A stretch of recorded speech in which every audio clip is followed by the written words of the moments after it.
Bueno, les decía que mientras todos los compañeros que faltan se van incorporando, para no perder tiempo y no quitarle tiempo a los protagonistas de la sesión, yo voy a hacer una pequeñísima introducción, muy breve, sobre el contenido de esta mesa que vamos a celebrar a continuación.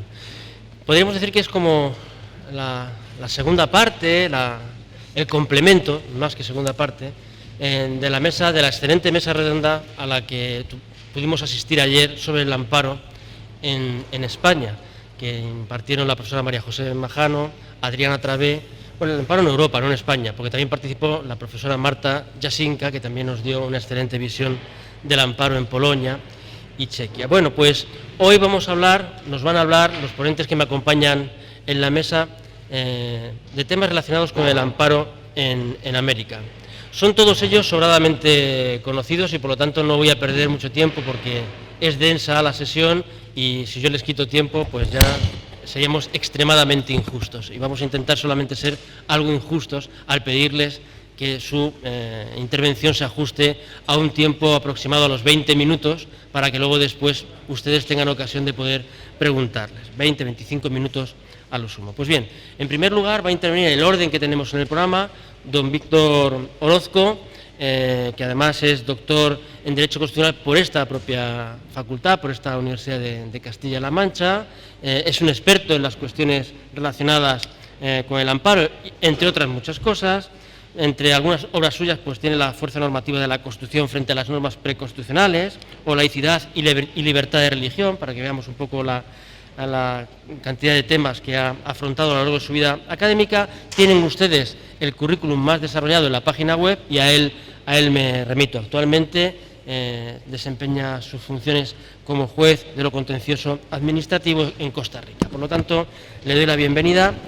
En segundo lugar, intervendrá don Gorky González. Bueno, no he dicho, por esta promesa de ser breve, que es un auténtico honor y sobre todo un placer moderar esta mesa, porque todos los intervinientes, con todos ellos, pues tengo una especial relación. Efectivamente, el profesor Gorky González, que es doctor en Justicia Constitucional y Derechos Fundamentales por la Universidad de Pisa, en Italia.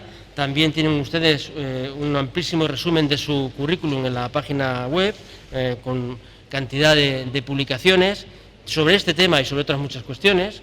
Él pertenece al área de conocimiento de la filosofía del derecho a la que yo también pertenezco y será, como digo, el que hable en segundo lugar. Y por último, pues hablará la profesora Wendy Jarquín Orozco, que realmente soy muy poco objetivo hablando de ella porque me une con ella una grandísima amistad. Ha sido profesora en esta universidad y ha estado conviviendo con nosotros en esta misma facultad durante muchos años. Solo puedo decir públicamente, para que sepa que lo digo en público y en privado, que la echamos, al menos yo la echo mucho de menos, sé que los demás también, pero vamos, no está aquí por esos méritos, está aquí porque cumple con todos los requisitos más que suficientes para poder hablarnos del tema que nos ocupa.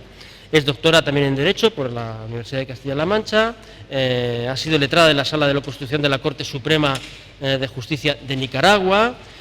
Actualmente no sé muy bien cuál es el cargo que desempeña, pero creo que es asistente de la Escuela Judicial del Tribunal Electoral de la Federal en México, en Ciudad de México, que fue por lo que nos abandonó. Y recientemente además ha publicado pues, un libro titulado La naturaleza subjetiva del amparo, análisis histórico comparado y de derecho español, que como verán pues, está directísimamente relacionado con el tema que nos ocupa. Pues bien, me encantaría poder decir muchas más cosas, pero mi misión es empezar a ceder el uso de la palabra para que podamos disfrutar todos de sus exposiciones. Así que sin más, tiene la palabra don Víctor Orozco. Muchísimas gracias, don Miguel Ángel. Agradezco muchísimo la oportunidad que me brinda la Universidad de Castilla-La Mancha en el marco de estos cursos de posgrado en Justicia Constitucional, Aplicación e Interpretación de la Constitución, para referirnos sobre el recurso de amparo en Latinoamérica. Agradezco sinceramente también la oportunidad de estar acompañado por don Gorky González y por don Wendy Jarquín, que son expertos en el área de la justicia constitucional comparada. Bueno, pues yo les voy a hablar un poco sobre el recurso de amparo en el contexto moderno de la tutela multinivel o multidimensional de los derechos fundamentales y les voy a hablar sobre algunas diferencias a la hora de concluir mi intervención sobre el recurso de amparo en España y el amparo costarricense, que es el que mejor conozco, de toda la gama del amparo latinoamericano, ¿verdad? En primer lugar, recordar qué es el objeto del recurso de amparo.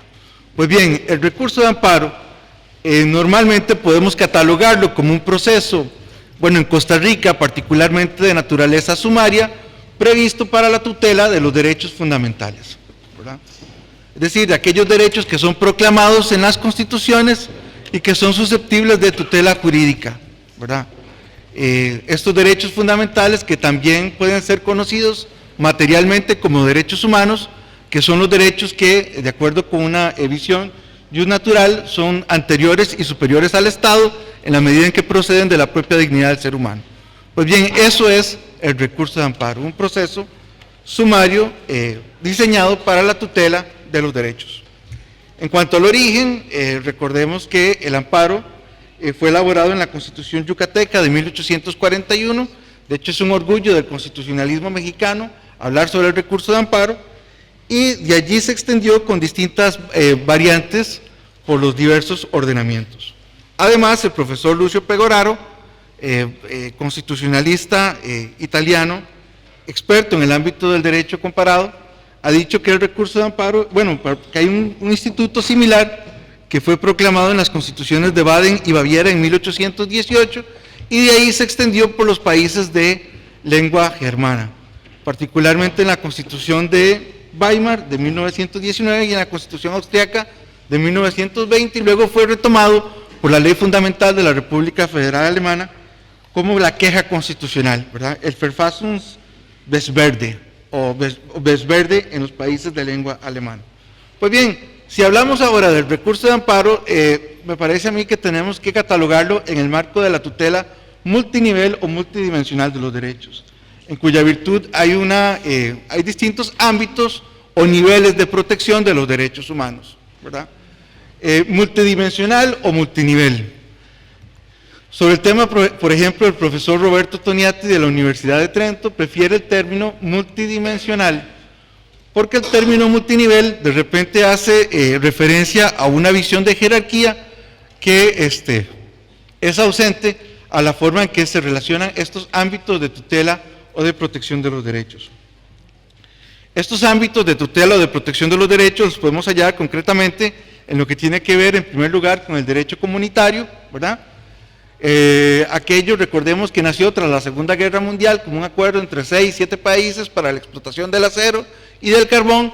Se fueron sumando competencias, se fueron sumando estados hasta integrar actualmente la Unión Europea, que tiene sus 28 estados, ¿verdad? Y en cuyo seno el Tribunal de Justicia de la Unión Europea, con sede en Luxemburgo, se ha visto obligado a tutelar derechos humanos en el ámbito de las relaciones del derecho comunitario, ¿verdad? A través de la consulta prejudicial. De hecho, más o menos de todo el circulante del Tribunal de Justicia de la Unión Europea, un 10%, de acuerdo con los jueces del tribunal, corresponde a temas de derechos humanos, ¿verdad?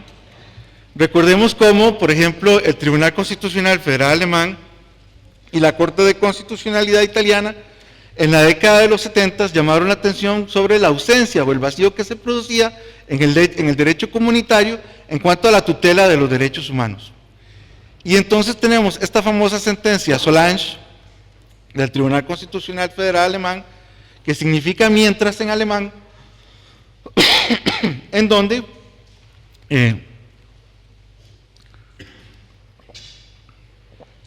el Tribunal Constitucional Federal Alemán le dice al Tribunal de Justicia de la Unión Europea: si ustedes no defienden derechos humanos a lo interno de las relaciones del derecho comunitario, nosotros no defendemos, no aplicamos el derecho comunitario. Esto obligó al Tribunal de Justicia a tutelar derechos humanos y tenerlos como principios generales del derecho, y así de hecho se oficializó en el Tratado de Maastricht de 1992. Luego, en el 2000, se crea la Carta de Niza de Protección de los Derechos, en cuyo artículo primero se proclama la dignidad de la persona como un valor emblemático de todo el constitucionalismo europeo, ¿verdad? Y luego este Tratado de Lisboa se incorpora, esta Carta de Niza se incorpora en el Tratado de Lisboa y se le dota de valor de derecho positivo, ¿verdad?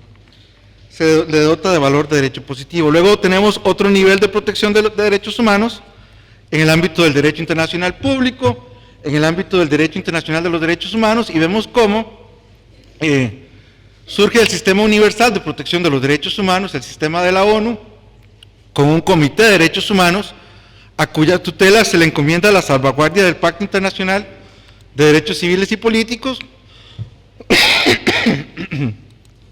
y tiene sus técnicas de control respecto de los estados, ¿verdad? Entonces se establece la obligación, de acuerdo con el Pacto Internacional y sus protocolos, por parte de los estados, de rendir informes periódicos acerca del cumplimiento de los derechos ante el Comité de Derechos Humanos, las denuncias interestatales y las reclamaciones individuales. Además, tenemos los sistemas regionales, por ejemplo, el sistema europeo, que me imagino ya lo han tratado a lo largo del curso, como el Tribunal Europeo de Derechos Humanos, con sede en Estrasburgo, ejerce su jurisdicción sobre el Convenio Europeo de Derechos y Libertades Fundamentales de Roma del 4 de noviembre de 1950, y como a partir del protocolo número 11 se crea lo que García Roca denomina el amparo europeo, es decir, la posibilidad que tienen todos los estados de acudir directamente ante el Tribunal Europeo de Derechos Humanos, ante un juez de este órgano permanente de protección de los derechos, en procura de la salvaguardia de sus derechos, valga la redundancia. Entonces se crea el jus standi, o el acceso directo del particular, mediante este amparo europeo, una vez que ha agotado los recursos internos a la jurisdicción del Tribunal Europeo de Derechos Humanos. Ahora bien, en nuestro contexto, en el sistema interamericano, recordar también, tenemos que hacer el artículo 25 de la Convención Americana de Derechos Humanos, que nos habla sobre el derecho de toda persona a un remedio sumario y específico para la defensa de los derechos. Y este artículo 25 lo que hace es dotar al amparo de una tutela convencional. Y es una tutela subjetiva, a la cual me parece ningún Estado latinoamericano puede renunciar, a diferencia de como se ha pretendido en el contexto español o alemán, mediante el requisito de admisibilidad de la especial relevancia constitucional. ¿Existirá un amparo interamericano a como existe el amparo europeo en el ámbito del Tribunal Europeo de Derechos Humanos? Bueno, mi respuesta es que mientras exista la Comisión, como un filtro de admisibilidad de las denuncias ante la Corte Interamericana, es difícil concebir el reclamo ante la Corte Interamericana como un amparo interamericano. No sé si me van siguiendo, ¿verdad? Les recomiendo la lectura de una tesis de doctorado de la profesora Laura Camarillo de la Universidad de Baja California, quien nos habla sobre el jus standi, o el acceso directo ante la Corte Interamericana de Derechos Humanos. Particularmente yo sueño con una Corte Interamericana que sea un órgano permanente, que cada uno de los estados, de los 23 estados, tenga su juez permanente ante la Corte y que sesione permanentemente en San José, ¿verdad?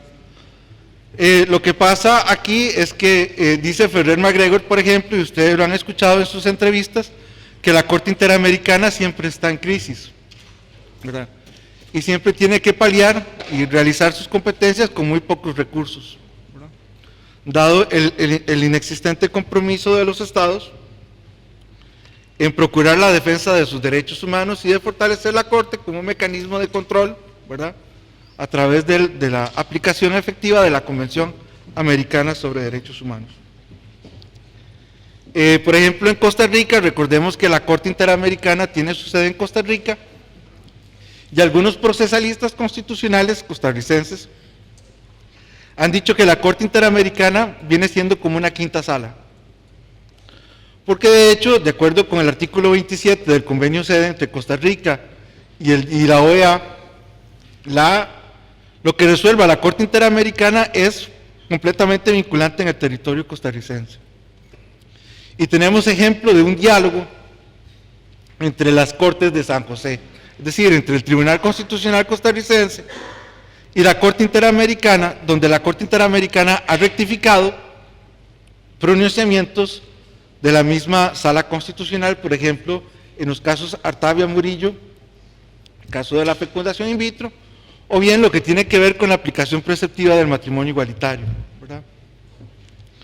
La OC 24 o la OC 25, en donde la Corte Interamericana fija su posición en cuanto a lo que tiene que ver con el tema de la discriminación por razones de orientación sexual, y como la Sala Constitucional, y lo digo con toda libertad, a regañadientes tuvo que implementar esa sentencia de la Corte Interamericana, y mediante un ejemplo de un control de constitucionalidad débil, si bien declaró la inconstitucionalidad de la prohibición del matrimonio igualitario, se negó a declarar su inconstitucionalidad, su anulación, la anulación de la prohibición, sino que finalmente le dejó la última palabra al Parlamento. En un mecanismo de los que, por ejemplo, el profesor Jeremy Waldron habla de un control de constitucionalidad débil, ¿verdad? Cuando la esencia o el efecto primario de un control de constitucionalidad y de una norma que es declarada inconstitucional, recordando a Hans Kelsen, es la expulsión del ordenamiento jurídico de esa norma tachada de inconstitucional. Luego tenemos, ya para ir concluyendo mi intervención, la tutela de los derechos a lo interno de cada Estado. Bueno, recordar, ya ustedes tuvieron la ocasión de conocer el amparo español y me imagino el amparo alemán, ¿verdad? Recordar, por ejemplo, las diferencias del amparo costarricense, les decía, y el amparo español, ¿verdad? La primera diferencia es en cuanto al objeto de los derechos tutelados, en donde el amparo español tiene un elenco específico de derechos del artículo 14 al 30, ¿verdad? Mientras que, como les decía, en Costa Rica, a partir del artículo 48 de la Constitución, son tutelables a través del recurso de amparo no solamente los derechos proclamados en el texto fundamental, sino también aquellos previstos en los instrumentos internacionales de derechos humanos. Con lo cual, esa distinción entre derechos fundamentales y derechos humanos en el ámbito del constitucionalismo costarricense no tiene ninguna relevancia práctica. Ambos, o toda la gama de derechos, es susceptible de tutela vía el recurso de amparo. E incluso tienen estos instrumentos internacionales en materia de derechos humanos un valor supraconstitucional. El amparo costarricense es un amparo directo, no es como el amparo español, que es subsidiario, en donde el amparo se interpone en España una vez que se ha agotado todas las vías de impugnación en la jurisdicción ordinaria. En Costa Rica no, en Costa Rica el amparo es directo y se interpone directamente frente a actos administrativos. Mucho se ha discutido sobre si las sentencias desestimatorias de la Sala Constitucional en los recursos de amparo tienen autoridad de cosa juzgada, teniendo en cuenta que el amparo en Costa Rica, como les decía, no es subsidiario, sino que es directo. Y la respuesta es que no debería tener cosa juzgada. ¿Por qué? Porque lo que resuelve la Sala Constitucional en esa vía directa del amparo sumario, si la Sala desestima un recurso de amparo, ello no debería inhibir la posibilidad que tiene el actor de discutir el mismo caso, pero con distintos argumentos, en la jurisdicción contenciosa administrativa. Otra diferencia enorme entre el amparo costarricense y el amparo español es que en Costa Rica no hay amparo contra resoluciones jurisdiccionales, mientras que en España normalmente lo que se impugnan son sentencias del Tribunal Supremo, ¿verdad? De hecho, son emblemáticos los casos de choque de trenes, ¿verdad?, entre el Tribunal Supremo y el Constitucional español. Tipos del recurso de amparo en Costa Rica. Bueno, tenemos un amparo contra sujetos de derecho privado, dentro de lo que tiene que ver con la eficacia horizontal de los derechos, el amparo de rectificación y pronta respuesta, en donde tiene que ver con la aplicación efectiva del artículo 14 de la Convención Americana sobre Derechos Humanos, ¿verdad? O sea, ante informaciones y publicaciones agraviantes o infundadas. El habeas corpus, que es para la tutela de la integridad y la libertad individual, el habeas data para el tema de la autodeterminación informativa, el amparo electoral para los derechos políticos y el amparo de legalidad, que es a lo que yo me dedico en la jurisdicción contenciosa administrativa, que es sobre el derecho a un procedimiento, que es la tutela del derecho a un procedimiento pronto y cumplido.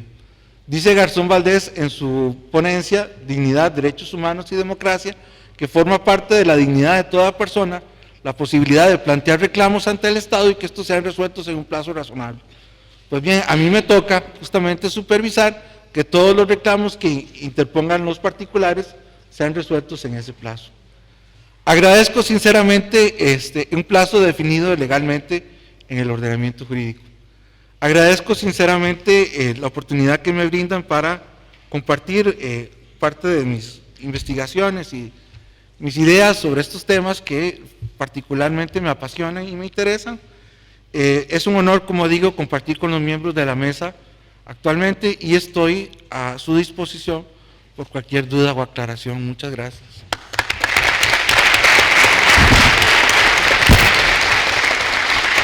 Muchísimas gracias a Víctor por su claridad en la exposición y por su ajuste al tiempo de una forma extraordinaria, lo cual no nos obliga a empezar ya con atrasos. Doy la palabra al profesor Gorki González.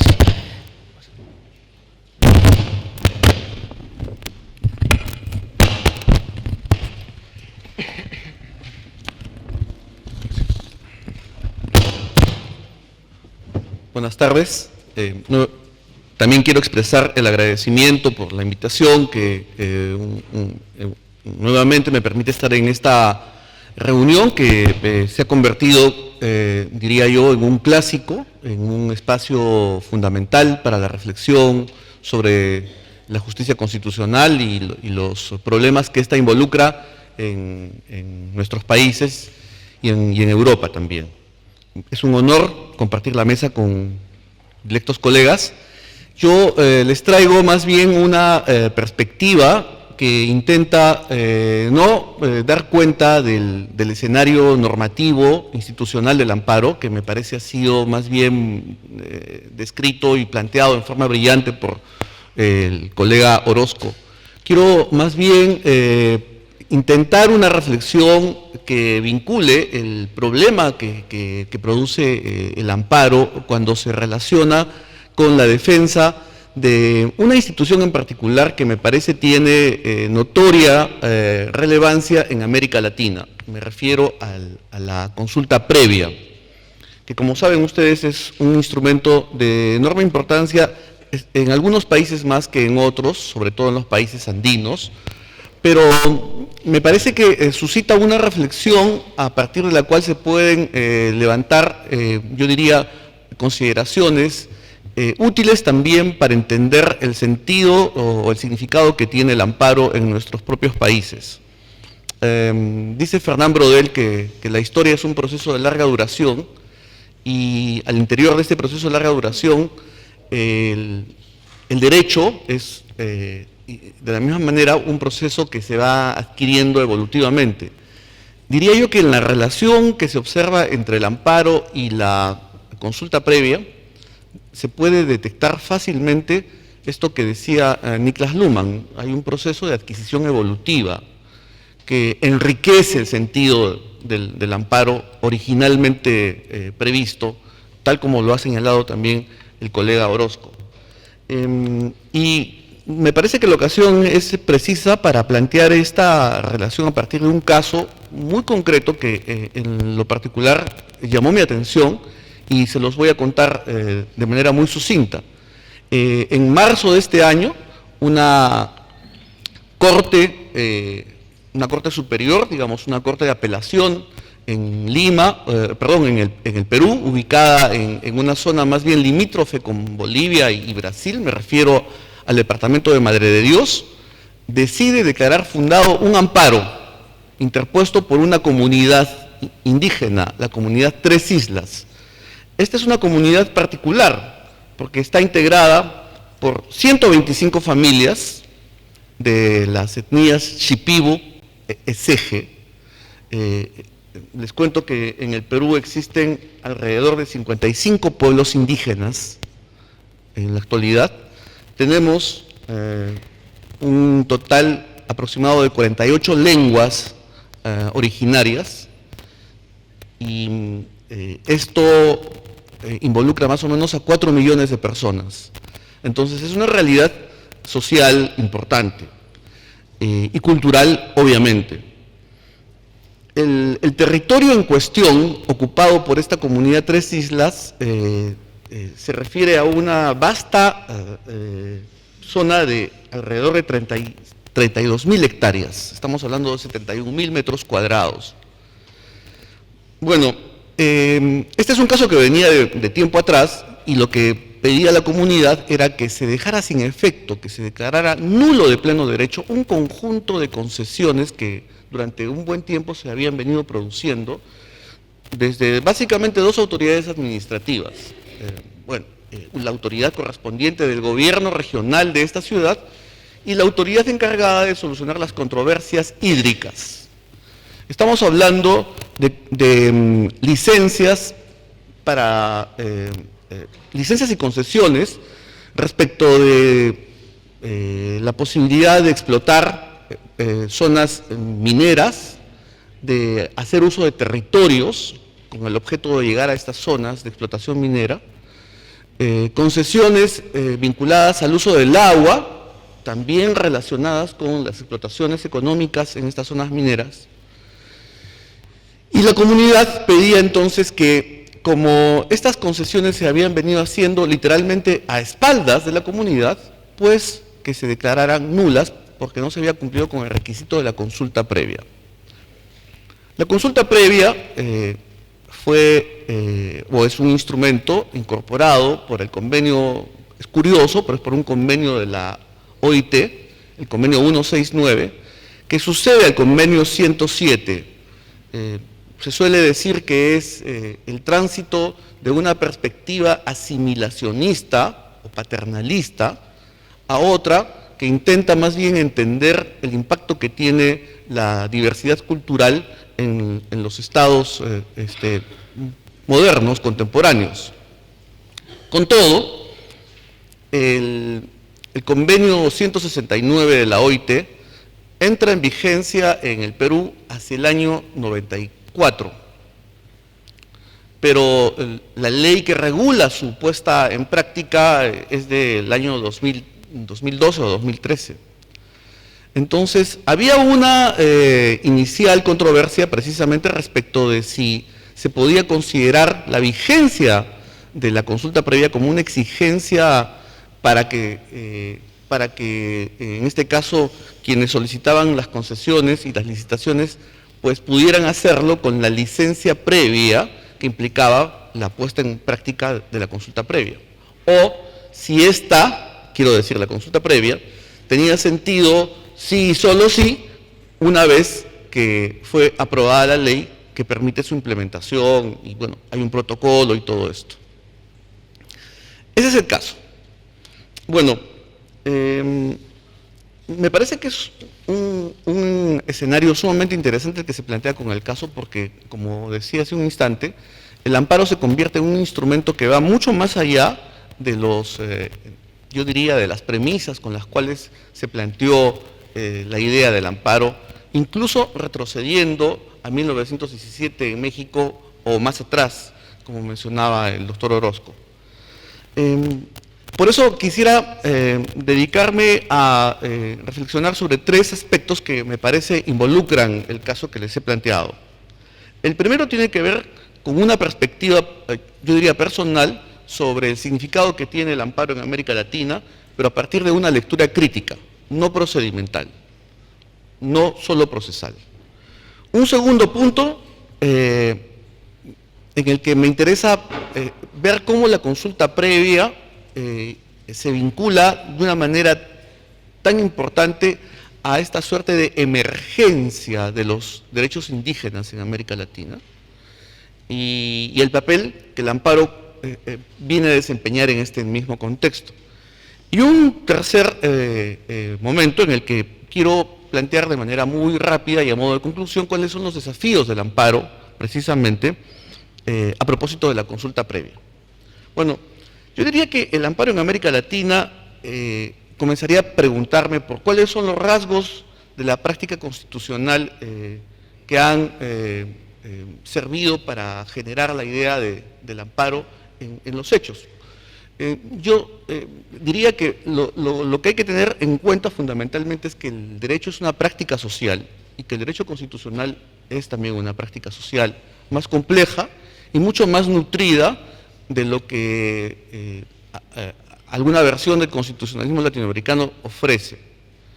En segundo lugar, me preguntaría también por cuáles son los presupuestos teórico-prácticos que vinculan la Constitución y el proceso de amparo a propósito de la consulta previa. Bueno, lo primero que me parece que es importante señalar es que sí, el amparo está definido como un instrumento que formalmente sirve para garantizar o para hacer frente a la vulneración de derechos en una serie de supuestos. Sin embargo, es bueno tener en cuenta que el amparo surge como un instrumento en un contexto que podría ser valorado como también la emergencia de procesos de modernización en distintos países o en cada uno de los países en donde se observa la aparición del amparo. Bueno, en México en 1917, que duda cabe, pero esto ocurre también en el Perú con la Constitución de 1979, a propósito de la ley que regulaba el amparo a partir de ese momento, que fue la ley 23.506. En Brasil, a partir de 1934, no cabe la menor duda de que ocurre algo semejante en Colombia con la Constitución del 93. Estamos hablando entonces de un instrumento que está relacionado con un proceso político que busca y que por lo tanto podríamos asumir que contagia la idea del amparo, o en todo caso el amparo tendría que estar contagiado de esa finalidad, la de realizar los valores de la democracia. Sin embargo, y aquí viene precisamente lo paradójico, también el amparo surge en contextos de profundas asimetrías constitucionales. Asimetrías constitucionales que producen o que están marcadas por dos consideraciones.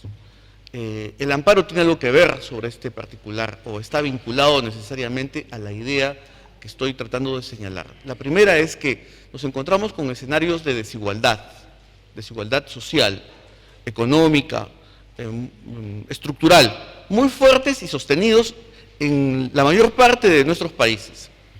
Pero no solo desigualdad, también hablamos de exclusión, es decir, de la presencia de un fenómeno que económicamente termina siendo mucho más grave, porque la desigualdad puede medirse, hay niveles de movilidad social y económica cuando hablamos de desigualdad.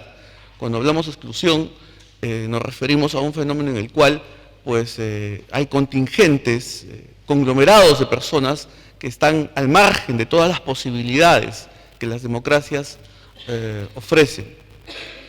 El amparo surge en este contexto en América Latina, eso es algo que no se puede negar. Si para algo surge el amparo, entre otras cosas, es precisamente para hacer frente a los problemas que están asociados a este escenario. Pero, por otro lado, el amparo también tiene un grave problema que me parece arrastra de manera sistemática a lo largo de toda su historia, y es que viene contagiado de la influencia de una cultura jurídica hiperformalista. La cultura jurídica que hace referencia a los conocimientos, pero también a las percepciones y a las propias prácticas, que tienen además esta marca, digo, el formalismo, supone que hay una sobrevaloración de las formas, de los textos legales, por encima de la realidad. Y desde un punto de vista constitucional eso termina siendo muy grave, porque entonces surge una idea paralela de lo que pasa en la vida, es decir, la idea de los textos, como si las personas tuviesen derechos porque los textos los han reconocido, y en los hechos esto no es así. Entonces, la cultura jurídica, no solamente formalista, no solamente está presente en el ámbito de los jueces, sino también en el ámbito de los abogados, está compartida por las comunidades, es la que de alguna forma se imparte también desde las escuelas de derecho. Entonces, este es un problema que arrastra el amparo como parte de la cultura jurídica latinoamericana, diría yo, y pues se manifiesta en un fenómeno que me parece, por ejemplo, en un rasgo que me parece muy notable, el llamado individualismo procesal, ¿no? Y esto está asociado al problema de la legitimidad. A veces, en algunos países, resulta muy complicado plantear la legitimidad abierta, o quiero decir, la posibilidad de defender intereses difusos o intereses públicos, ¿no? Por el tipo de construcción procedimental que ha sido atribuido al amparo. Y en este mismo contexto, tampoco parece desdeñable señalar que, así como los derechos sociales se incorporan positivamente a partir de Querétaro, sin embargo también es verdad que la propia cultura jurídica latinoamericana se ha encargado de señalar o de generar una suerte de esquizofrenia respecto de los derechos sociales, en la medida en que les ha concedido regularmente un valor simbólico, ¿no? En otras palabras, ha sido en algunos casos hasta enfática en advertir que se trata de una perspectiva solo declarativa. Entonces los derechos sociales difícilmente exigibles, pero cuando en realidad tenían que ser exigibles a través del amparo, simplemente no lo eran. Estaban y están en los textos. Bueno, es este el escenario que me parece prefigura la idea en la cual se moviliza el amparo. No me parece que debamos obviar ni pasar por alto este escenario. A propósito de lo segundo, que es lo que les quería mencionar, la relación que existe entre la consulta previa y la emergencia de los derechos indígenas y el papel que el amparo desempeña en este contexto. Me parece que lo primero que hay que considerar, como les decía hace un instante, es que la consulta previa se ha convertido en un instrumento sumamente potente, sumamente curioso además, porque entenderán ustedes que la formación original de los estados modernos pues era aquella en la cual el monismo jurídico y político nos remitía a la configuración del llamado Estado-Nación. De un momento a esta parte, con la consulta previa, es posible pensar que el modelo republicano empiece a ser permeado por a través de un instrumento como la consulta previa, de modo tal que algunas decisiones relevantes para el conjunto de lo que eran los Estados-Nación, ahora ya no son tomadas en esos términos, porque van a requerir precisamente de un marco de, no sé si llamarla deliberación, pero creo que hay una suerte de embrión o de vínculo entre lo que pasa con la consulta previa o lo que se quiere que pase y esto que se llama deliberación. Luego veremos que es un poco más complejo que la deliberación en los términos de la perspectiva liberal, si quieren, de la teoría de la justicia, pensando en, no sé, en algún autor anglosajón como Rawls.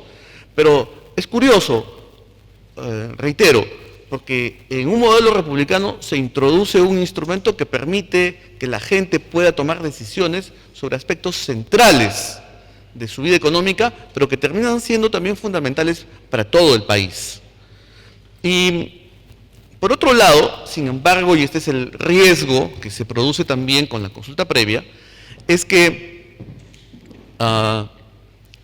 si es que no se implementa correctamente, si es que no se producen todas las premisas, si es que las claves necesarias para que ésta no se lleve a la práctica de la manera adecuada se cumplen, entonces la consulta previa puede terminar legitimando las asimetrías, en la medida en que los contextos de pluralidad cultural involucran escenarios de subordinación, poderes económicos, poderes fácticos que se imponen frente a grupos o comunidades que se encuentran en una situación de indefensión. Por lo tanto, si la consulta previa no está debidamente construida, puede ocurrir eso, puede pasar que se legitimen estos escenarios de subordinación y de injusticia, por lo tanto. Por su lado, los derechos indígenas, a propósito de lo que implica la consulta previa, es verdad, son una realidad histórica. En otras palabras, las constituciones no crean los derechos indígenas, porque los derechos indígenas hacen referencia a una realidad en el tiempo. Estamos hablando de pueblos originarios, estamos hablando, por lo tanto, de prácticas sociales, institucionales. La Constitución reconoce, sí, es verdad, pero estamos hablando de prácticas que vienen de más atrás. Eso por un lado. Sin embargo, no se puede negar que al mismo tiempo los derechos indígenas, tal como los empezamos a ver hoy, inevitablemente son en buena cuenta un reflejo de la Constitución material, ¿no?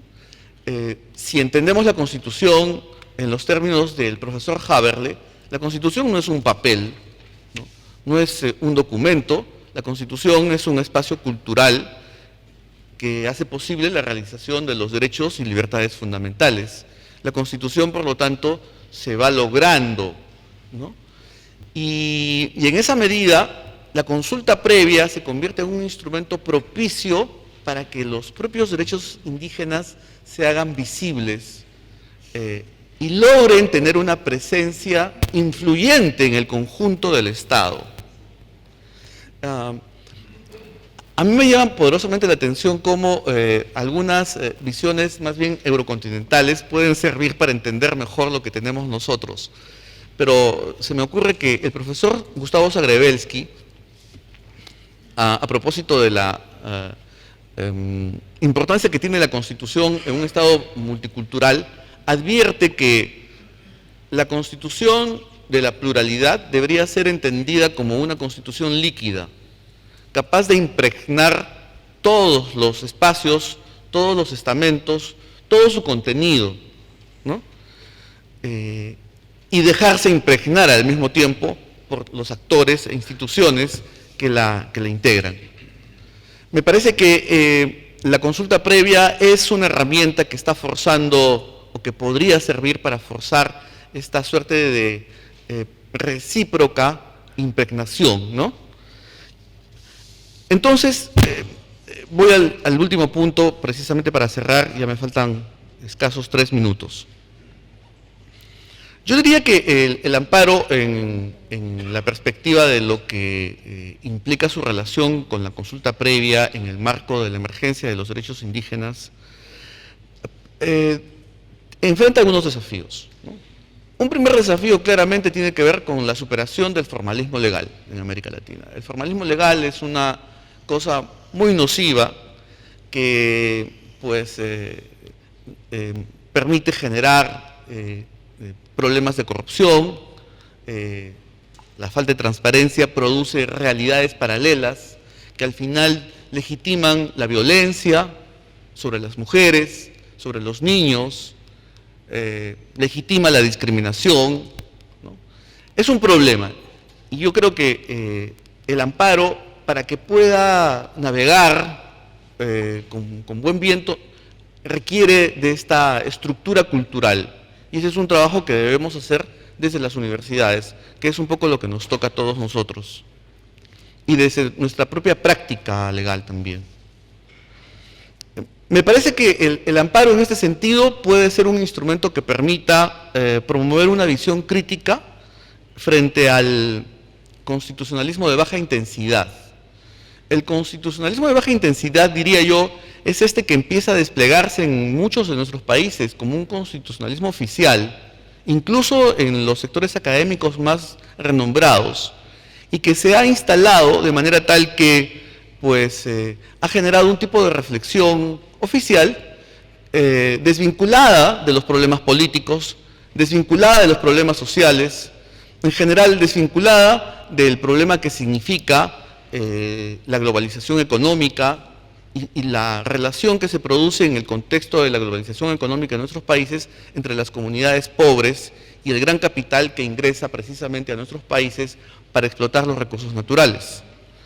El constitucionalismo de baja intensidad no se ha ocupado de estos problemas y por eso es que no debe llamar la atención que estos problemas suelen ser enfrentados desde una perspectiva de la reflexión por las feministas, por los antropólogos, por los ambientalistas, y el derecho constitucional en nuestros países se ha mantenido de perfil frente a este tipo de problemas, sin considerar que no estamos hablando solo de esos problemas, sino que estamos hablando en realidad de la Constitución.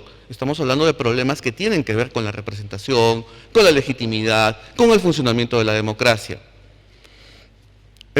Finalmente, me parece que el amparo, a través de lo que acabo de decirles y de su relación con la consulta previa, plantea un escenario de deliberación más interesante del que se podría plantear desde una perspectiva solo liberal.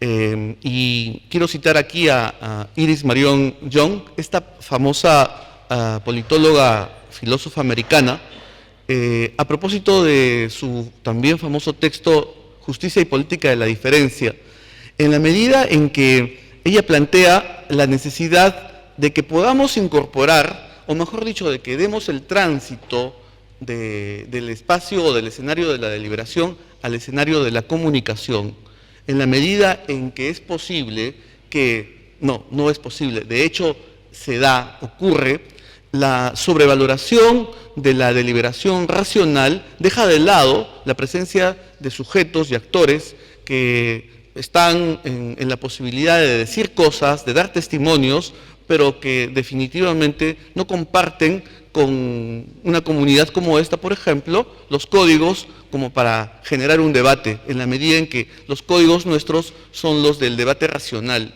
Y estoy pensando en las comunidades indígenas, comunidades campesinas, comunidades nativas, por ejemplo. ¿Cómo hacemos para que estos relatos y testimonios se puedan incorporar como posiciones en la construcción del pensamiento judicial, por ejemplo? Yo les quiero contar una anécdota y con eso termino rápidamente, pero en el Perú, luego de la caída del régimen del Fujimorato, se instauró una llamada Comisión de la Verdad, que durante una buena cantidad de tiempo estuvo asistiendo a los testimonios de una cantidad importante de personas, miembros de las comunidades que habían sido afectadas, familiares de víctimas que habían sido objeto de violación de derechos por parte de Sendero Luminoso y el Ejército. Y durante todo ese tiempo estas personas asistían al lugar donde se encontraba la Comisión de la Verdad y los comisionados escuchaban llantos, cánticos en quechua, en aymara y eventualmente otras lenguas nativas. Y yo les aseguro que ninguna de esas comunicaciones luego ha logrado ser madurada como para que pudiera ser reconducida en el discurso de la crítica que tendríamos que haber hecho en el ámbito judicial y en el ámbito político respecto de lo que pasó con Sendero Luminoso y en los tiempos de la guerra que vivimos en el Perú en los años 90. Entonces, me parece que el amparo, sin embargo, en el escenario que plantea a propósito de buscar que se garantice la consulta previa, es, yo diría, un instrumento que sí podría ser utilizado para lograr esta aspiración difícilmente manejable en abstracto. Me parece que la posibilidad que se plantea con el amparo en su relación con la consulta previa y la emergencia de los derechos indígenas revisten una enorme importancia a propósito del significado que adquiere la Constitución. La Constitución, como dice el profesor Sager, no es precisamente, no es un papel, no es lo que los políticos dicen en un momento determinado, ni siquiera es lo que decimos los académicos. La Constitución es, o finalmente lo que importa de la Constitución es lo que se hace con ella al final del día. Muchas gracias.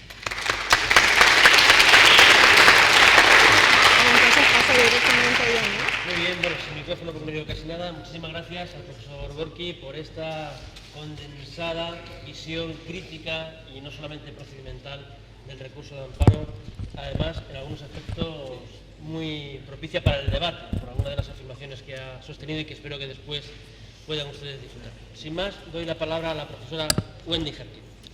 Bueno, buen día. En primer lugar, quiero expresar mi agradecimiento a los organizadores de este curso. Es para mí realmente un honor estar en esta sesión académica, compartirla con dos grandes amigos, como son el profesor Víctor Orozco y el profesor Gorki González, a quienes conozco desde creo hace una década, desde que llegué aquí a Castilla-La Mancha. Es realmente un honor para mí porque me toca hoy estar del otro lado del escenario. Durante 5 años consecutivos fui secretaria académica de este título de especialista, por tanto conozco el empeño, el trabajo, la ilusión con la que los profesores del área de Derecho Constitucional preparan este programa a fin de que ustedes, que son los receptores del conocimiento que imparten aquí los ponentes, puedan llevarse los mejores conocimientos y también una gran experiencia de estas 3 semanas de vida académica en esta mágica ciudad que es Toledo. Es también un honor para mí el participar en esta sesión porque me toca hablar precisamente del origen de la institución del amparo, que es mexicano.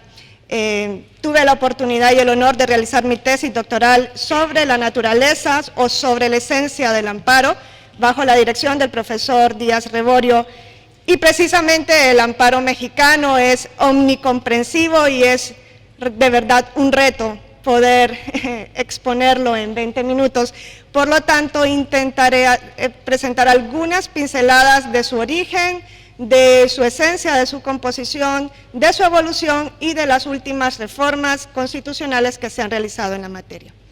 Como nos decía el doctor Víctor Orozco, el juicio de amparo mexicano nace precisamente en la Constitución del Estado de Yucatán de 1841 y desde ahí luego pasa al sistema federal mexicano en el Acta Constitutiva y de Reforma de 1847 y en las constituciones federales de 1857 y 1917 respectivamente. Desde aquí este proceso se exporta posteriormente a Iberoamérica y vemos cómo en la mayor parte o en todos los países, me atrevería a decir de América, existe un proceso de tutela de derechos. Y también se exporta, y aquí diciendo un poco de lo que se establece en el ámbito europeo, se exporta a Europa, porque no hay vestigios previos a 1841 de la existencia de un procedimiento para la tutela de los derechos que se venían reconociendo en la Constitución.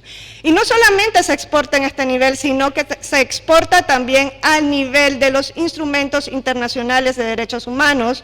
Y aquí mucha parte de la doctrina, una buena parte de la doctrina entiende que el juicio de amparo mexicano influyó en la incorporación de un mecanismo de tutela jurisdiccional de los derechos y un ejemplo de ello es el artículo 25 de la Convención Americana sobre los Derechos Humanos. Entonces, este juicio de amparo mexicano nace, entiende la doctrina, influenciado por 3 grandes grupos. En primer lugar, se dice que se influencia o recibe una influencia de Francia, en otro lugar se dice que recibe una influencia de España y por último de los Estados Unidos de América. Desde luego la influencia española en el juicio de amparo mexicano, aunque se ha estudiado poco, es trascendental, desde la perspectiva de los antecedentes remotos del juicio de amparo. Y así encontramos que en las coronas que conformaron lo que hoy es España, la corona de Castilla y la corona o reino de Aragón, existieron muchos procedimientos que luego de alguna u otra manera pasaron al derecho de la Nueva España y que dieron como resultado la creación del mecanismo específico para la protección de los derechos. En mi tesis doctoral tuve la oportunidad de estudiar el Reino de Aragón y no sé si ustedes han conocido alguna vez de la eminente figura del Justicia Mayor de Aragón y del proceso de manifestación que desde 1265 existía para proteger no derechos, sino prerrogativas de determinados estamentos de la sociedad. Todo esto de alguna u otra manera se transmitió al derecho de la Nueva España hasta el punto de que en el virreinato de la Nueva España existió el amparo colonial.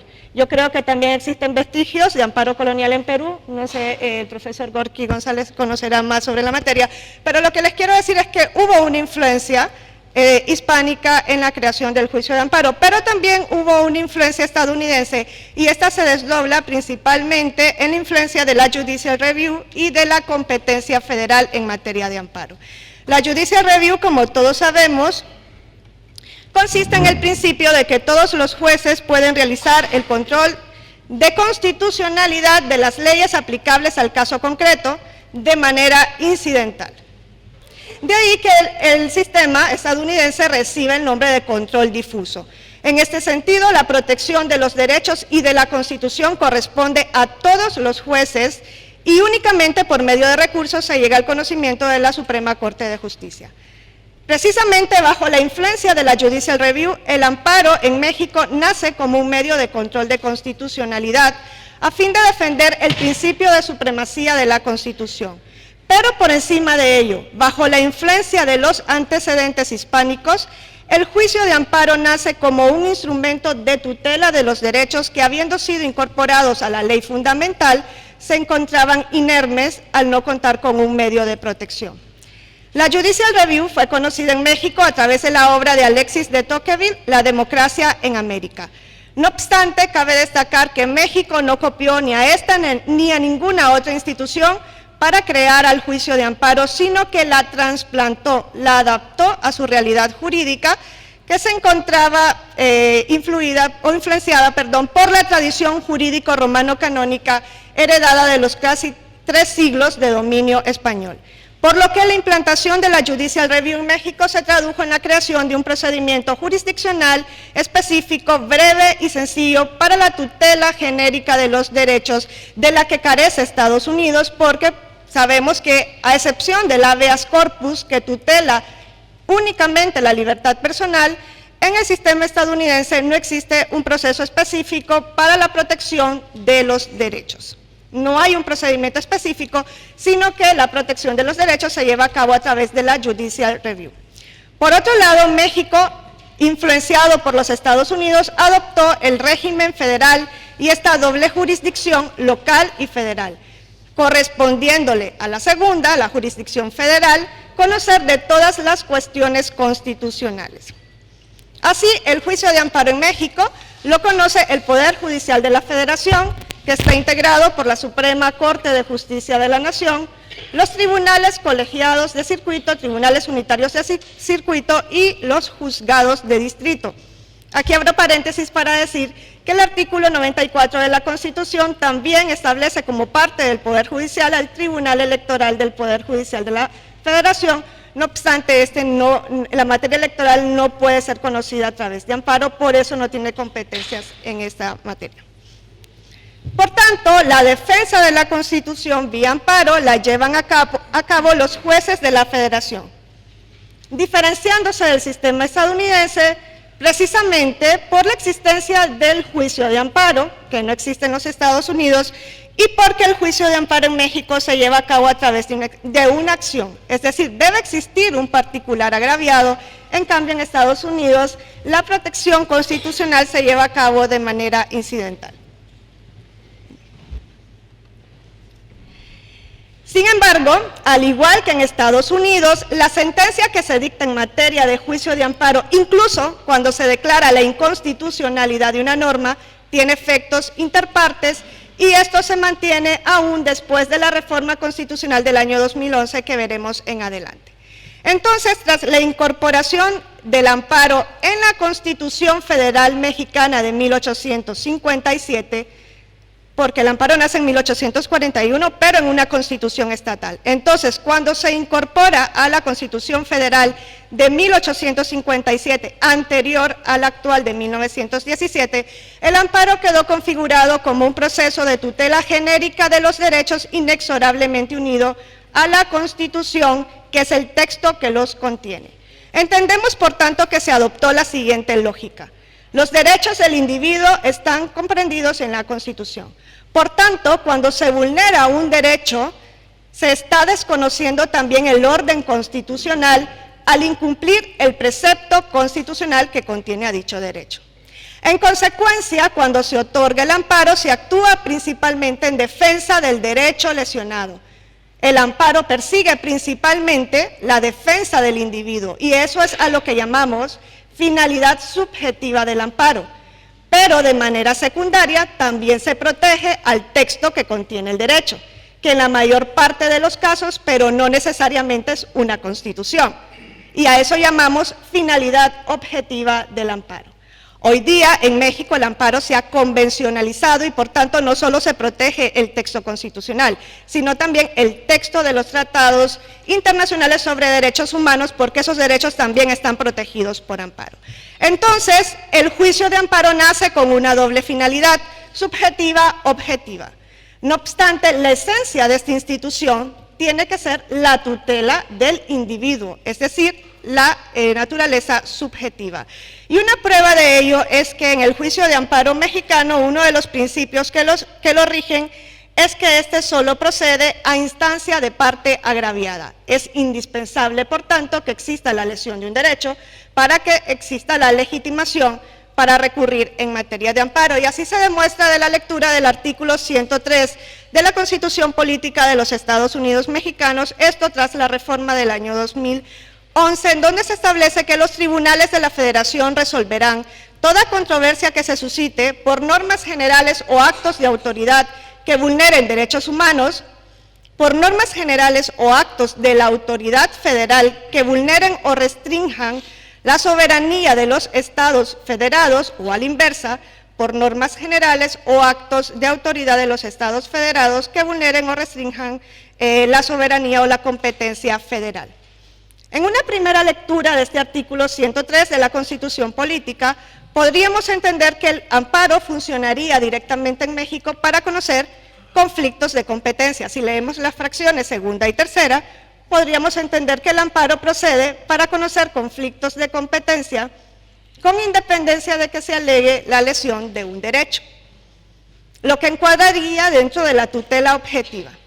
No obstante, la Suprema Corte de Justicia de la Nación, en la tesis 389, reconoció que el juicio de amparo no fue establecido para resguardar a toda la Constitución, sino únicamente a los preceptos que contienen garantías individuales, hoy derechos humanos, y que por lo tanto las invasiones de competencia solamente se pueden hacer valer por esta vía si existe un particular a quien se le hubiesen vulnerado sus derechos como producto de tales invasiones de competencia.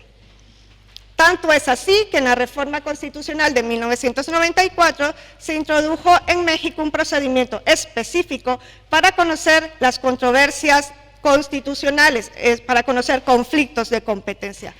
Y aquí no hace falta que se alegue la lesión de un derecho porque no es un juicio de amparo. Entonces, todo lo dicho anteriormente nos señala que el amparo ha sido creado con esa vocación de protección subjetiva.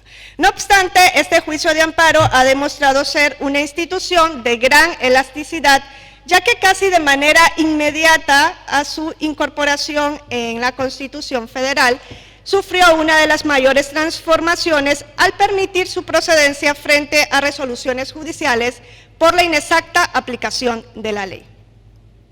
Eso se generó a partir de una interpretación extensiva del artículo 14 de la Constitución Federal de 1857, que establecía que nadie podía ser juzgado ni sentenciado sino por leyes dadas con anterioridad al hecho y exactamente aplicadas al proceso por el tribunal que previamente hubiera establecido la ley.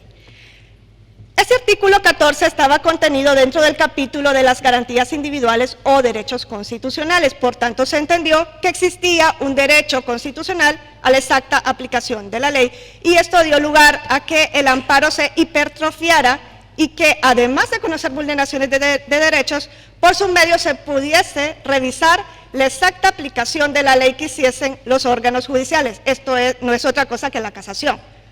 Entonces, el amparo se amplió para conocer casación. Esto ocasionó que la Suprema Corte de Justicia de la Nación comenzara a conocer en última instancia amparos en contra de resoluciones judiciales que violaran el principio de legalidad, centralizando la administración de justicia y transformándose en un tribunal de casación, lo que ocasionó que sufriera un atasco o una acumulación de asuntos por conocer. De esto creo que ya hablaron en la sesión correspondiente al amparo español y haciendo un parangón, el Tribunal Constitucional Español también ha sufrido una acumulación excesiva de asuntos, pero no porque conoce de amparos en contra de legalidad, sino porque no hay una vía previa a agotar para llegar al Tribunal Constitucional. Entonces se ha tenido que buscar una solución, vamos a ver qué solución se buscó en México para liberar a la Suprema Corte de esa acumulación de asuntos. La solución que se ha buscado es ir creando nuevas estructuras, nuevos órganos, nuevas instancias previas antes de llegar a la Suprema Corte y convertir a esta Suprema Corte en un tribunal constitucional. Así se llevaron a cabo reformas, entre ellas la de 1950, que entró en vigor en 1951, donde se crearon los tribunales colegiados de circuito, que son órganos auxiliares de la Suprema Corte en materia de amparo. Estos tribunales están compuestos por 3 miembros y conocen en una única instancia de los amparos en contra de sentencias judiciales firmes y conocen en revisión de los amparos indirectos o de doble instancia. Más adelante les diré cuál es la diferencia entre ambas vías en México. Luego, con la reforma constitucional de 1968 se amplió el número de tribunales colegiados de circuito y finalmente con la reforma de 1987 se configuró a la Suprema Corte como un tribunal que conoce únicamente cuestiones constitucionales, delegando las cuestiones de legalidad a los tribunales colegiados de circuito. En México, a diferencia de otros países de América, el amparo se conoce a través de 2 instancias.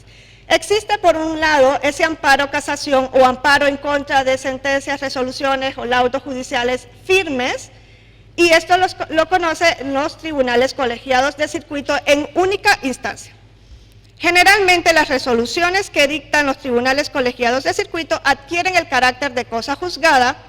La excepción es cuando en esos juicios de amparo se decida una cuestión de constitucionalidad de una norma general, o se interpreta directamente un precepto de la Constitución, o se omita realizar el examen cuando hubiera sido planteado por las partes. Ahí la Suprema Corte de Justicia de la Nación puede entrar a conocer en revisión, porque es una cuestión de constitucionalidad.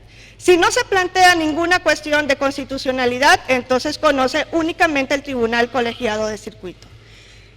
Ahora bien, la Suprema Corte de Justicia de la Nación también tiene una facultad de atracción para conocer o subrogarse en lugar del Tribunal Colegiado de Circuito y conocer en única instancia cuando el caso tenga importancia y trascendencia de acuerdo a los criterios planteados en los acuerdos generales del Pleno de la Suprema Corte. Entonces, esa es como una facultad discrecional que tiene la Corte. Puede conocer en revisión o puede conocer directamente en lugar de un tribunal colegiado. Por otro lado, encontramos el amparo de doble instancia o amparo indirecto. Estos se plantean en contra de normas generales o en contra de actos de autoridad, dentro de los que se pueden incluir sentencias no firmes. El amparo en México procede en contra de normas. En muchos países de Iberoamérica no hay amparo frente a leyes. En México sí se realiza un control de constitucionalidad, en el caso concreto a través del juicio de amparo. Estos amparos de doble instancia lo conocen en primera instancia, valga la redundancia, los tribunales colegiados de circuito, los juzgados de distrito, y en revisión los tribunales colegiados de circuito, pudiendo conocer la Suprema Corte de Justicia en revisión en lugar de los tribunales colegiados de circuito en aquellos casos en los que, habiéndose impugnado mediante el amparo la inconstitucionalidad de una norma, persista el problema, o en aquellos casos que les contaba del artículo 103, en los que se hubiese planteado una controversia de competencia y hubiese un particular agraviado. En esas situaciones, la Suprema Corte puede entrar a conocer en revisión, subrogándose en el lugar de un tribunal colegiado de circuito, pero también puede ejercer la facultad de atracción si el caso tiene especial trascendencia. Como vemos, la Suprema Corte de Justicia de la Nación de México tiene una facultad discrecional al estilo del Writ of Certiorari de los Estados Unidos de América, a partir de la cual, y con el objetivo de aliviar la sobrecarga de trabajo que ganó al establecerse el amparo casación, puede decidir si conoce en única instancia de los amparos en contra de sentencias judiciales firmes o si conoce en revisión de los amparos de doble instancia. Como vieron en el caso del Tribunal Constitucional Español, también aquí se reconoce una facultad discrecional al tribunal al estilo del Writ of Certiorari, pero para la admisión de los recursos de amparo. ¿Cuál es la diferencia? La diferencia es que si el Tribunal Constitucional Español entiende que un asunto carece de especial trascendencia constitucional en el ejercicio de esa facultad discrecional, ningún otro órgano nacional podría conocer ese caso y tendríamos que irnos a la instancia supranacional del Tribunal Europeo de Derechos Humanos. En cambio, si la Suprema Corte de Justicia de la Nación en México decide no ejercer esa facultad de atracción, siempre va a haber un órgano que conozca del juicio de amparo y en este caso sería un tribunal colegiado de circuito. Esa es la diferencia en el ejercicio de la facultad de atracción que tiene la Suprema Corte.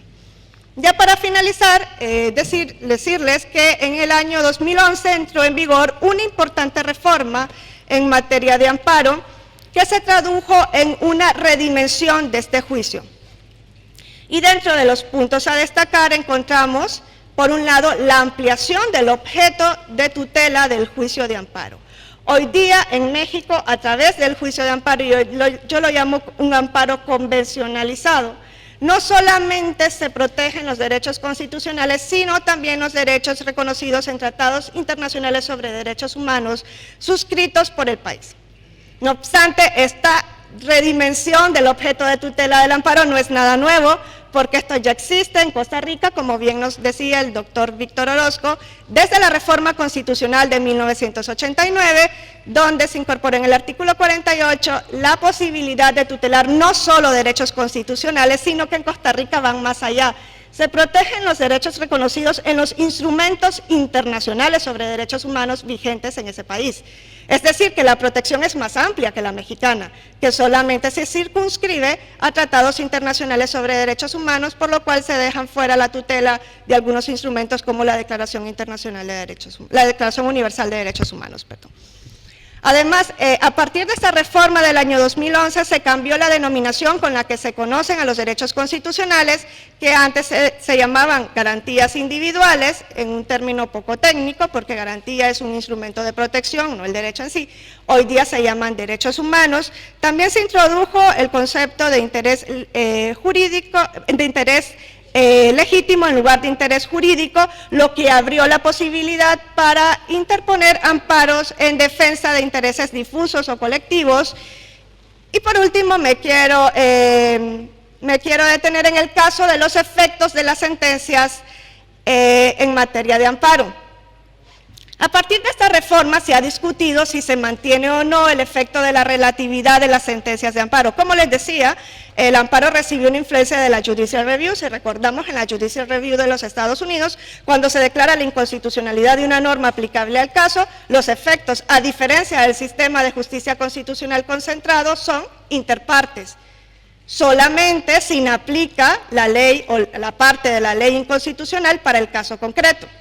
Eso sucede en México con el juicio de amparo.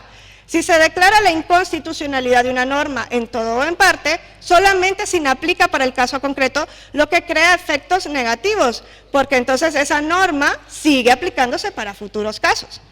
O sea, es casi una pérdida de trabajo del juez y una creación de inseguridad jurídica, pero uno de los fundamentos para mantener ese efecto de relatividad de la sentencia, que en México se conoce como fórmula Otero, por quien lo propuso, Mariano Otero, en los orígenes del amparo, es que se respete el trabajo del legislador y que ese trabajo del legislador entonces se tenga que, si la norma es inconstitucional, se le tenga que dar la oportunidad para que la modifique o la derogue. Entonces, en México, este efecto de relatividad de la sentencia se mantiene aún después de la reforma del año 2011. Lo que se introdujo con esa reforma fue la posibilidad de emitir una declaratoria general de inconstitucionalidad de las normas. Esto no se hace a través del amparo. Una sola sentencia de amparo no expulsa una norma inconstitucional del sistema, aun cuando la emita la Suprema Corte de Justicia de la Nación, sino que es un procedimiento que se reconoce y que es de competencia de la Suprema Corte de Justicia de la Nación. ¿Cómo funciona? Cuando se establezca jurisprudencia por reiteración, que son 5 sentencias no interrumpidas que declaren que una norma es inconstitucional, la Suprema Corte de Justicia de la Nación tiene que dar conocimiento de esto, de que existe una jurisprudencia por reiteración al órgano emisor de la norma y le da un plazo de 90 días a partir de la notificación para que éste modifique o derogue a la norma declarada inconstitucional. Si el órgano emisor no modifica la norma, entonces la Suprema Corte de Justicia de la Nación puede emitir la Declaratoria General de Inconstitucionalidad siempre y cuando esta declaratoria sea aprobada por una mayoría de cuanto menos 8 votos. Esto ha sucedido este año, por primera vez, en febrero de 2019 se emitió una Declaratoria General de Inconstitucionalidad de un precepto de la Ley Federal de Telecomunicaciones y por primera vez a través de una jurisprudencia por reiteración se ha expulsado una norma inconstitucional, porque en México existe un proceso específico para conocer de la inconstitucionalidad de las normas en abstracto, que es la acción de inconstitucionalidad, no es el juicio de amparo. Entonces, estas son unas pinceladas de cómo funciona el juicio de amparo en México, que como vemos es omnicomprensivo, se tutelan derechos constitucionales, se tutela la legalidad, que se cumpla con la legalidad en las resoluciones judiciales, que es el amparo casación, se tutela frente a normas. Es un proceso amplio, es un proceso bastante difícil, pero también maravilloso, y es el proceso que dio origen a que la mayor parte de los sistemas iberoamericanos hoy contemos con una protección jurisdiccional de los derechos fundamentales. Hasta aquí mi participación y quedo abierta a cualquier tipo de comentario o dudas que puedan tener al respecto.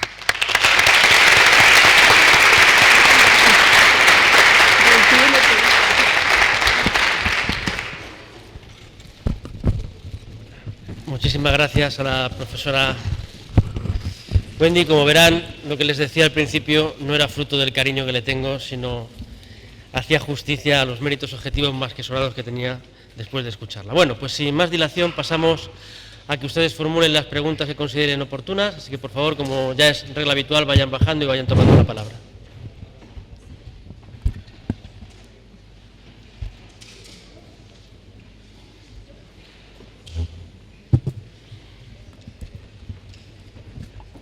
Buenos días. Gildalina Tatén, de la República Dominicana. Mi pregunta es para el profesor peruano. Voy a unir los dos paneles que hemos tenido en el día de hoy y voy a relacionar la pregunta que le voy a hacer a lo que vimos anteriormente con el tema de los avances constitucionales y jurisprudenciales de derecho de la naturaleza. La profesora de Ecuador, cuando intervino,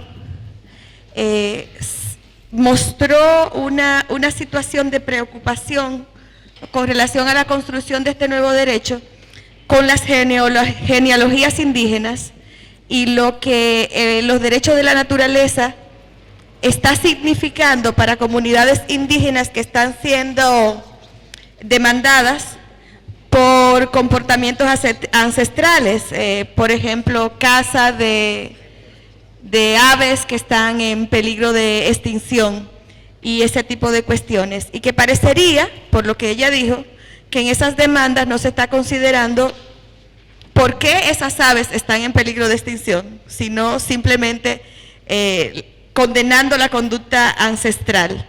Entonces, mi pregunta para usted es, en su visión del amparo, si usted piensa que el amparo pudiese ser una vía para que ese tipo de comunidades establezcan la introducción de sus genealogías en la construcción de esos derechos, o si usted los colocaría en esos grupos excluidos a los que usted se refirió, que el amparo tampoco es una opción para ellos.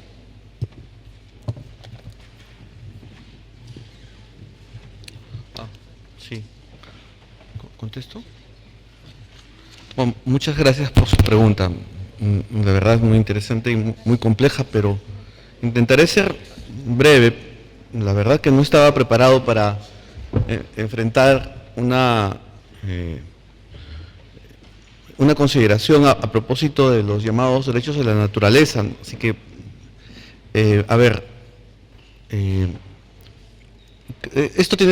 esto tiene relación, me parece, con la idea en virtud de la cual nosotros designamos las cosas en función de lo que conocemos y lo que sabemos. O sea, nuestros saberes indican que, por ejemplo, no sé, esto se llama copa, y eventualmente esto puede dejar de tener la utilidad que tiene hoy, o creo que este sería el mejor ejemplo. Si yo digo esto es un teléfono, seguramente no estoy siendo preciso ya, porque esto es más que un teléfono, y se usa precisamente menos para hablar que para otras cosas, ¿no? Entonces, la relación entre las palabras y las cosas termina siendo fundamental cuando pensamos este tipo de problemas en el derecho, ¿no? Es decir, designamos una cosa sobre la base de una gramática o una suerte de consenso gramatical. Y de pronto resulta que esos objetos ya no responden a la construcción gramatical que tenemos. La sentencia colombiana del 2016, esta que aborda el problema del río Atrato, ¿no? Plantea un poco lo que usted menciona, y me parece que me voy a referir a esto para ubicarlo. Dice que el paradigma antropocéntrico ya no sirve para designar los problemas considerados jurídicos en contextos como el que se planteaba en el caso de la contaminación por relaves mineros, ¿no? en este río que es un río muy importante en Colombia. Y entonces dice, este paradigma ya no sirve. En otras palabras, esto ya no es solo un teléfono, ¿no? La construcción del derecho que tenemos no nos sirve para enfrentar los problemas que se están planteando en este tipo de escenarios, en donde las comunidades, y esta es una suerte de emergencia, ¿no? Reconocemos que las comunidades son lo que son en la medida en que se identifican con su entorno, y el entorno es parte de lo que ellas son. Es, ¿cómo diríamos?, casi indiferenciable la posibilidad de decir hay individuos y un grupo y un espacio que los alberga, ¿no? Entonces hay una suerte de identidad compleja y recíproca entre todos estos elementos. Entonces dice, ya ni siquiera sirve el paradigma, eso dice la Corte colombiana, ¿no?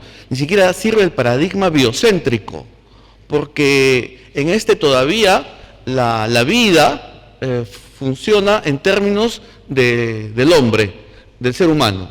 Hay una perspectiva siempre jerarquizada en esta construcción. Lo que tenemos que hacer aquí, seguramente, para enfrentar la dinámica y los problemas que se presentan en este tipo de escenarios, es acudir a un paradigma ecocéntrico. Y entonces tenemos un grave problema, porque todos nosotros hemos sido formados y estamos aún viviendo y compartiendo una perspectiva del derecho que tiene que ver con el paradigma antropocéntrico.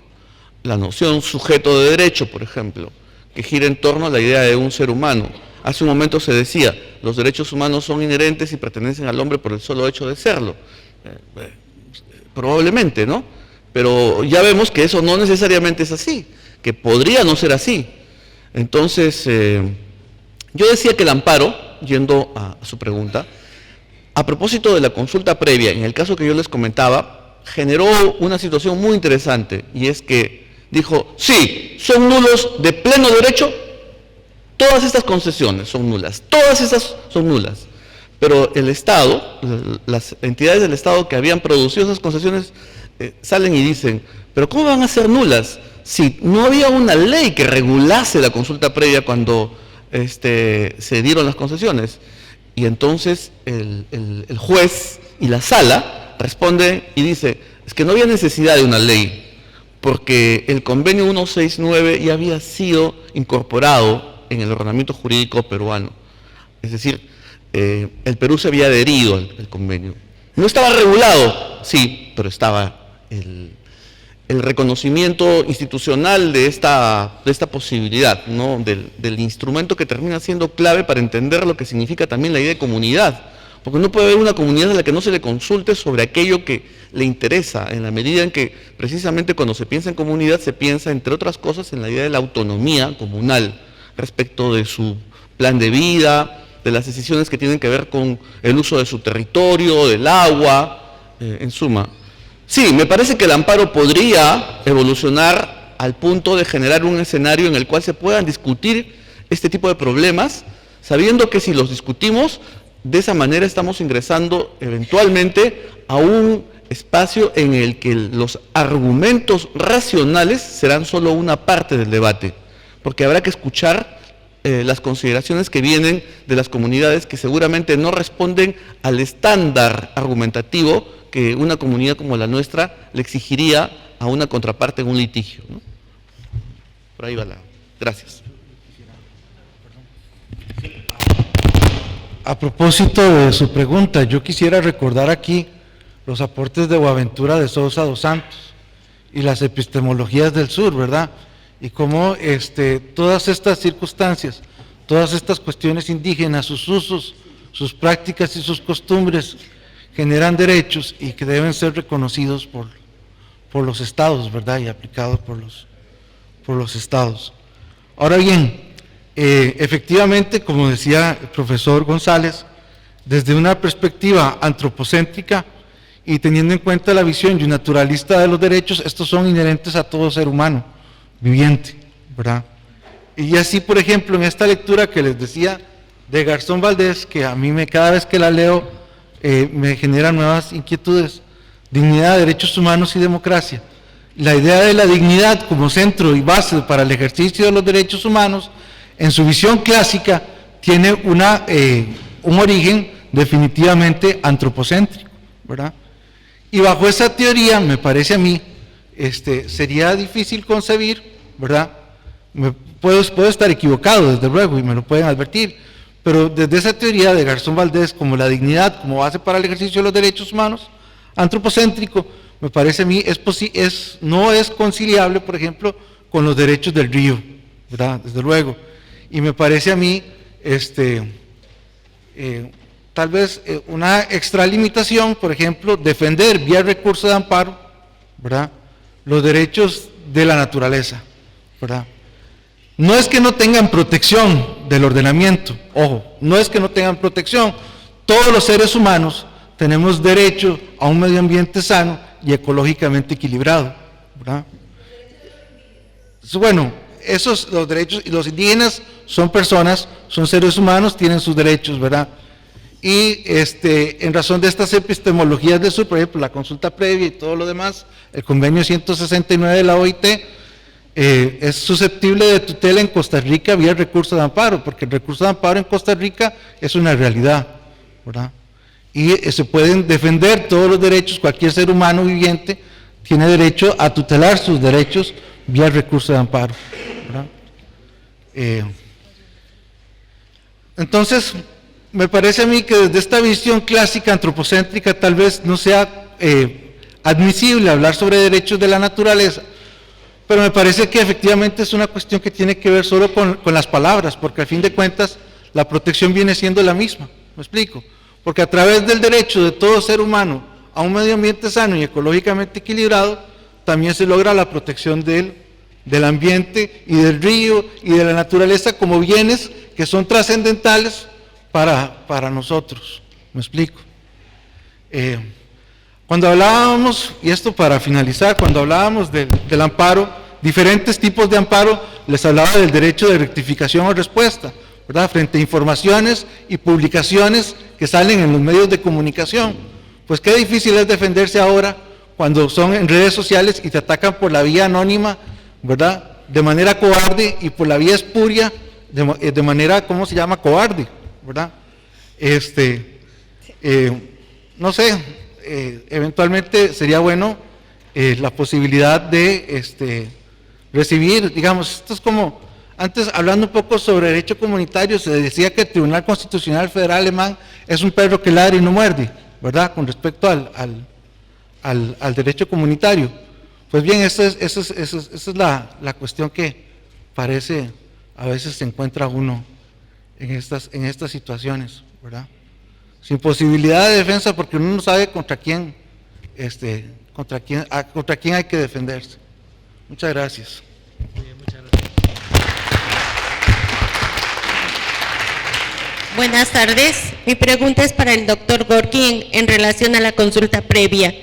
Mi nombre es María de los Ángeles Sánchez Díaz, de México, la Ciudad de México concretamente, y eso es en relación que la Constitución de la Ciudad de México, en los artículos 57, 58 y 59, prevé todo lo relativo a los pueblos, barrios originarios y comunidades indígenas. Especialmente, el artículo 59 habla de la consulta previa. Mi pregunta es, ¿usted considera que debe legislarse relativo a la consulta previa? Gracias.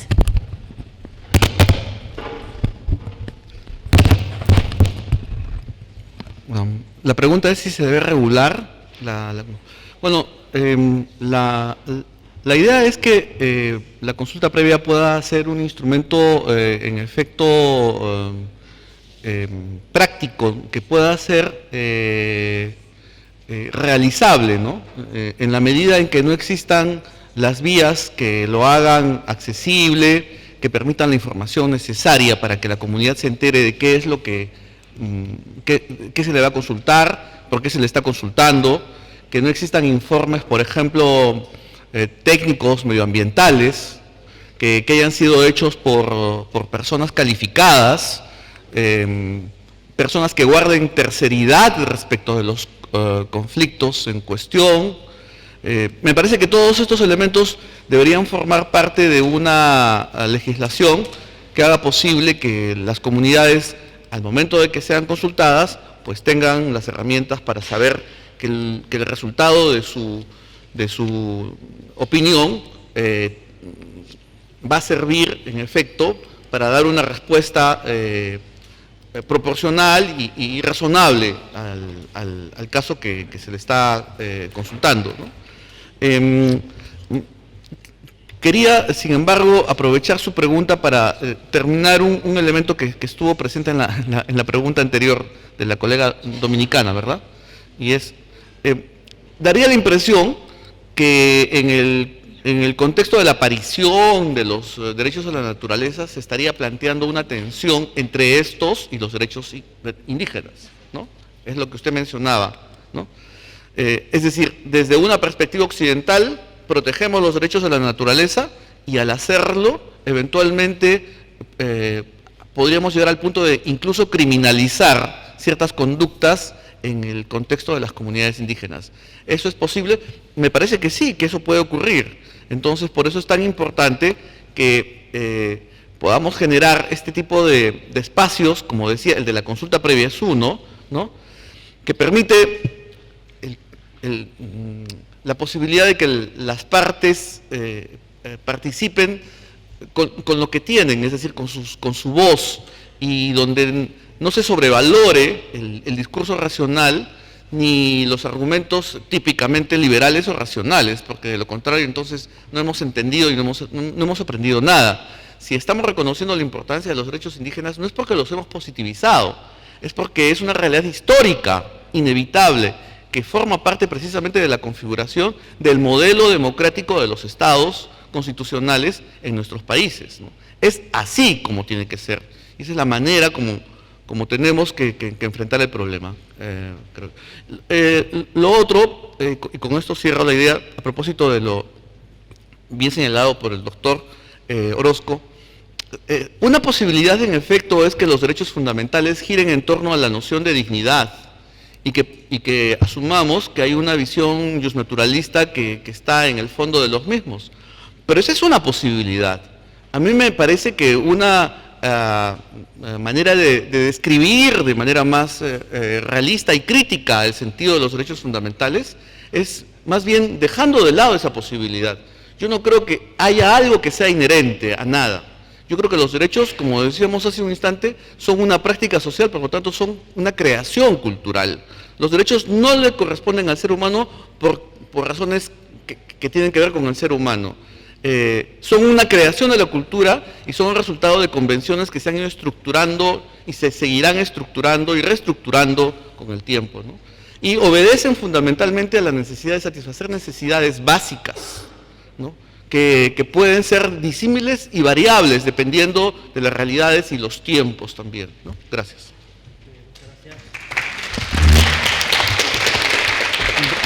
Para acabar ya la sesión, ruego brevedad en la pregunta y en las contestaciones para no comernos tiempo del descanso de todos los participantes. Gracias. Bien, buenas tardes a todos. Sin duda que el amparo como institución ha traído beneficios importantísimos en el mundo democrático y sobre todo para nuestra América, eso es indiscutido. En la República Dominicana en particular, está muy bien fundamentado en términos legales esta herramienta. Primero porque está en la Constitución Dominicana y también está en una ley especial que lo reglamenta. Hay un aspecto del amparo que particularmente ha dado lugar a diferentes interpretaciones. Y es que cuando, dice la ley, cuando hay una vía más efectiva, entonces se inadmite el amparo. Entonces la cuestión de la vía efectiva a veces resulta como muy sutil diferenciarla. ¿Cuál es la vía más efectiva? Usted tiene un procedimiento ordinario que puede restaurarle el derecho, pero dura mucho tiempo. Pero es posible que en otro procedimiento sumario usted no tenga la posibilidad de adoptar las medidas de intrusión como para demostrar su derecho. Entonces esa parte ha dado lugar muchas veces a que se inadmita y usted no entienda bien las razones que plantea el juez para inadmitirle una solicitud de amparo. Y la otra pregunta, por último, en las debilidades institucionales de nuestra América, muchas veces usted tiene una sentencia de amparo, sobre todo cuando es contra el Estado, digamos el amparo de cumplimiento, y usted no tiene la fortaleza como tal. En mi país lo único que tenemos es las 30, donde se condena a una persona a una determinada suma de dinero durante el tiempo que no ha cumplido con lo que dice la decisión, pero muchas veces eso no se cumple, repito, dadas las propias debilidades institucionales que nosotros tenemos. ¿Qué hacer frente a eso?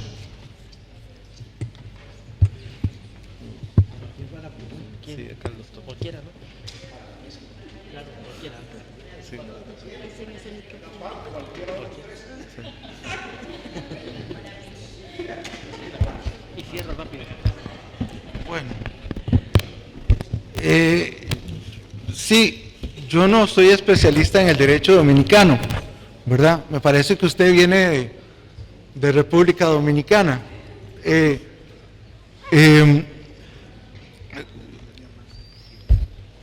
La vía más, sí, bueno, desde la visión costarricense del amparo, ¿verdad?, y del sistema de justicia constitucional costarricense, la vía más efectiva para la tutela de un derecho sigue siendo el amparo, ¿verdad? Les hablaba sobre la cosa juzgada formal y material de las sentencias desestimatorias del amparo, en el contexto de un proceso en donde el amparo es directo, ¿verdad?, y donde el litigante lo que hace es que interpone el mismo asunto con distintos argumentos en la jurisdicción ordinaria y en la jurisdicción constitucional mediante el amparo. Entonces yo lo que les digo es que, bueno, efectivamente la vía más expedita para la defensa de un derecho es el amparo constitucional, ¿verdad?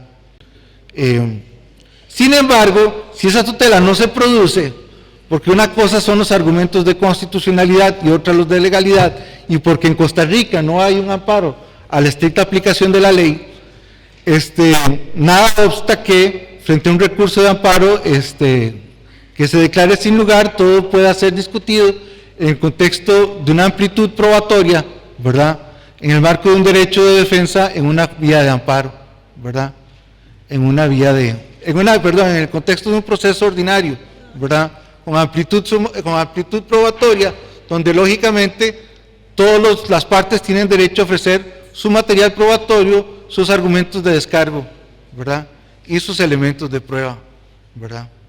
Entonces, efectivamente estos ejercicios son muy valiosos, ¿verdad?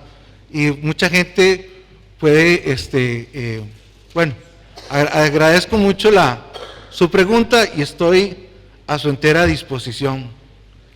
¿Más preguntas? Ah, bueno, voy. Sí, ¿cómo se llama?